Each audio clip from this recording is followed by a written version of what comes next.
Hi ವೀಕ್ಷಕರೇ, ಎಲ್ಲರಿಗೂ ನಮಸ್ಕಾರ. ಗೃಹಲಕ್ಷ್ಮಿಯ ಫಲಾನುಭವಿಗಳ ಖಾತೆಗಳಿಗೆ 4,000 ಹಣ ಜಮಾ. ಹೌದು ಸ್ನೇಹಿತರೆ, ಗೃಹಲಕ್ಷ್ಮಿಯ ಫಲಾನುಭವಿಗಳಿಗೆ ಗೌರಿ ಗಣೇಶ ಹಬ್ಬದ ಪ್ರಯುಕ್ತ 4,000 ಹಣ, 12ನೇ ಮತ್ತು 13ನೇ ಕಂತಿನ ಹಣ ಒಟ್ಟಿಗೆ 4,000 ಹಣ ಗೃಹಲಕ್ಷ್ಮಿಯರ ಖಾತೆಗಳಿಗೆ ಜಮಾ ಮಾಡ್ತಾ ಇದ್ದಾರೆ. ಸ್ನೇಹಿತರೆ, ನಿಮಗೆ ಗೊತ್ತಿರುವ ಹಾಗೆ ಈ 12ನೇ ಕಂತಿನ ಹಣಕ್ಕಾಗಿ ಪ್ರತಿಯೊಬ್ಬರು ಕಾಯ್ತಾ ಇದ್ದಾರೆ. 12ನೇ ಕಂತಿನ ಹಣ ಇವತ್ತು ಬರುತ್ತೆ, ನಾಳೆ ಬರುತ್ತೆ ಅಂತ ಲಕ್ಷ್ಮಿ ಹೆಬ್ಬಾಳ್ಕರ್ ಅವರೇ ಹೇಳ್ತಾನೆ ಇದ್ದಾರೆ. 12ನೇ ಕಂತಿನ ಹಣವನ್ನು ಬಿಡುಗಡೆ ಮಾಡಿದ 4 ದಿನದಲ್ಲೇ 12ನೇ ಕಂತಿನ ಹಣ ಬರುತ್ತೆ ಅಂತ ಹೇಳಿದ್ರು. ಕಳೆದ ತಿಂಗಳಲ್ಲಿಯೇ ಈ 12ನೇ ಕಂತಿನ ಹಣ ಫಲಾನುಭವಿಗಳ ಖಾತೆಗಳಿಗೆ ಬರುತ್ತೆ ಅಂತಾನೂ ಹೇಳಿದ್ರು. ಆದ್ರೆ ಇನ್ನೂ ಕೂಡ ಬಂದಿಲ್ಲ. ಈಗ ಕೊನೆಗೂ ಸೆಪ್ಟೆಂಬರ್ ತಿಂಗಳು ಬಂತು, ಆದ್ರೆ ಇನ್ನೂ ಕೂಡ 12ನೇ ಕಂತಿನ ಹಣ ಫಲಾನುಭವಿಗಳ ಖಾತೆಗಳಿಗೆ ಬಂದು ಸೇರಿಲ್ಲ. ಆದ್ರೆ ಸ್ನೇಹಿತರೆ, ಲಕ್ಷ್ಮಿ ಹೆಬ್ಬಾಳ್ಕರ್ ಅವರೇ ಮೊನ್ನೆ ತಾನೇ ಹೊಸ ಅಪ್ಡೇಟ್ ಅನ್ನ ಕೊಟ್ಟಿದ್ದಾರೆ.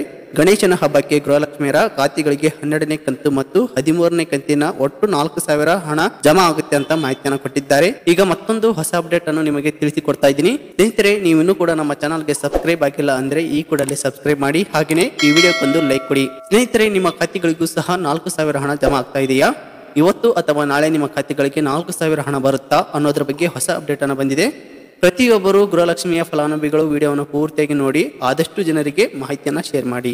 ಹೌದು ಸ್ನೇಹಿತರೆ, ಗಣೇಶನ ಹಬ್ಬದ ಪ್ರಯುಕ್ತ ನಿಮ್ಮ ಖಾತೆಗಳಿಗೆ 4,000 ಹಣ ಜಮಾ ಆಗ್ತಾ ಇದೆ. ಕಾಯ್ತಾ ಇದ್ರು 12ನೇ ಕಂತಿನ ಹಣಕ್ಕಾಗಿ ಇವತ್ತು ಬರುತ್ತೋ ನಾಳೆ ಬರುತ್ತೋ ಅಂತ. ಯಾಕಂದ್ರೆ ನಿಮಗೆ ಗೊತ್ತಿರಬೇಕು, ಒಂದು ಕಂತು ಹಾಕಿದ ನಂತರ ಮತ್ತೆ ಒಂದು ತಿಂಗಳ ಹಣನೇ ಬರ್ತಿಲ್ಲ. ಈಗ 12ನೇ ಕಂತಿನ ಹಣ ಹಾಕಿ ಒಂದು ತಿಂಗಳ ಆಗಕ್ಕೆ ಬಂತು, ಮತ್ತೆ 12ನೇ ಕಂತಿನ ಬಂದೇ ಇಲ್ಲ.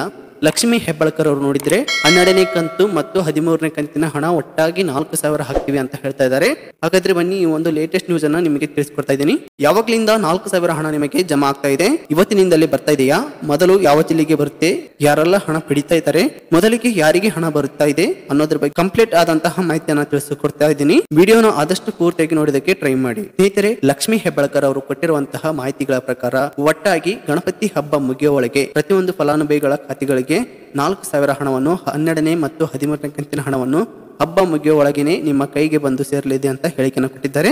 ಗೃಹಲಕ್ಷ್ಮಿಯ ಫಲಾನುಭವಿಗಳೇ ನಾಳೆ ತಾನೇ ಹಬ್ಬ ಇರೋದ್ರಿಂದ ಇವತ್ತಿನಿಂದಲೇ 12ನೇ ಮತ್ತು 13ನೇ ಕಂತಿನ ಹಣ ಒಟ್ಟು 4,000 ಹಣವನ್ನು ಒಟ್ಟಿಗೆ ಸೇರಿಸಿ ನಿಮ್ಮ ಖಾತೆಗಳಿಗೆ ಜಮಾ ಆಗ್ತಾ ಇದೆ. ನಿಮಗೆ ಬಂದು ತಲುಪಲು ಇವತ್ತಾಗಬಹುದು, ನಾಳೆ ಆಗ್ಬಹುದು ಅಥವಾ ಸೋಮವಾರದಂದು ಈ ಹಣ ಬಂದು ನಿಮಗೆ ಸೇರಬಹುದು. ಯಾಕೆ ಈ 3 ದಿನ ಆಗುತ್ತೆ ಅಂತ ಹೇಳ್ತಾ ಇದ್ದೀನಿ ಅಂತಂದ್ರೆ, ಬ್ಯಾಂಕಿಗೆ ಫಂಡ್ ರಿಲೀಸ್ ಮಾಡಲು ಮಹಿಳಾ ಮತ್ತು ಮಕ್ಕಳ ಕಲ್ಯಾಣ ಇಲಾಖೆಯು ಸತತವಾಗಿ ಪ್ರಯತ್ನ ಮಾಡ್ತಾ ಇದೆ. ನಿಮಗೆಲ್ಲ ಗೊತ್ತಿರೋ ಹಾಗೆ ಡಿಬಿಟಿ ಮೂಲಕನೇ ಈ ಹಣ ನೇರವಾಗಿ ನಿಮ್ಮ ಖಾತೆಗಳಿಗೆ ಬಂದು ಸೇರುತ್ತೆ ಅಂತ. ಹಾಗಾಗಿ ಇವತ್ತಿನಿಂದಲೇ ಡಿಬಿಟಿಗೆ ಪುಷ್ ಮಾಡಿದ್ರೆ ಬ್ಯಾಂಕ್ ಸರ್ವರ್ ಬರೋದಕ್ಕೆ ಸಮಯ ಬೇಕಾಗುತ್ತೆ. ಹಾಗಾಗಿ ಖಂಡಿತವಾಗಿಯೂ ಗೃಹಲಕ್ಷ್ಮಿಯ 12ನೇ ಕಂತಿನ ಹಣ ಮತ್ತು 13ನೇ ಕಂತಿನ ಹಣ ಒಂದೇ ಸಲ ಒಟ್ಟು 4,000 ಹಣ ನಿಮ್ಮ ಖಾತೆಗೆ ಬಂದೇ ಬರುತ್ತೆ. ಈಗಾಗಲೇ ಗೃಹಲಕ್ಷ್ಮಿಯ ಅಕೌಂಟ್ ಗಳಿಗೆ ಹಣನ ಟ್ರಾನ್ಸ್ಫರ್ ಮಾಡಿದ್ದೀವಿ ಅಂತ ಲಕ್ಷ್ಮಿ ಹೆಬ್ಬಾಳ್ಕರ್ ಅವರಿಗೆ ಖುದ್ದಾಗಿ ಮಾಹಿತಿಯನ್ನು ಹೇಳ್ತಾ ಇದ್ದಾರೆ. ಸೊ ಇವತ್ತಿನಿಂದಲೇ ನಿಮ್ಮ ಬ್ಯಾಂಕ್ ಅಕೌಂಟ್ ನ ಚೆಕ್ ಮಾಡ್ತಾ ಇರಿ. 4,000 ಬಂದಿದ್ರೆ ಕಮೆಂಟ್ ಮೂಲಕ ತಿಳಿಸಿ ಅಂತ. ಇಷ್ಟು 12ನೇ ಮತ್ತು 13ನೇ ಕಂತು ರಿಲೇಟೆಡ್ ಮಾಹಿತಿ ಆಗಿದ್ದು. ಮುಂದಿನ ವಿಡಿಯೋದಲ್ಲಿ ಮತ್ತೆ ಭೇಟಿಯಾಗೋಣ. ಧನ್ಯವಾದಗಳು.